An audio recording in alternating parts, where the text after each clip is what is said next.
Ghotki district reporter Irfan Qureshi. जिला Ghotki GP Sindh का घोटकी कच्चा के इलाकों का दौरा, डाकुओं के खिलाफ जारी ऑपरेशन और नई बनने वाली पुलिस चौकियों का जायजा लिया और चौकियों का इफ्तिताह किया।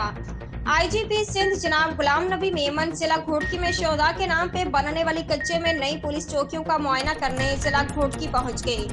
जिला घोटकी की सब डिवीजन रोंती में बनने वाली 60 पुलिस पैकेट्स पे एसएसपी घोटकी जनाब तनवीर हुसैन तनियो ने तफसीली ब्रीफिंग दी। IGP Sindh police Ghulam Nabi Memon, DIG Sukkur जनाब जावेद सुल्हारू जिस्कानी, एसएसपी कैपुर मीर रोहर खान खोसा और SSP special branch Munir Ahmed Khedu, ASP UT Ghotki Abdurrahman Shah sahab Ghotki के कच्चा पहुंचे, जहां पे उन्हें एसएसपी घोटकी तनवीर हुसैन तनियो ने नई पुलिस चौकियों के मुतालिक तफसीली आगाही दी।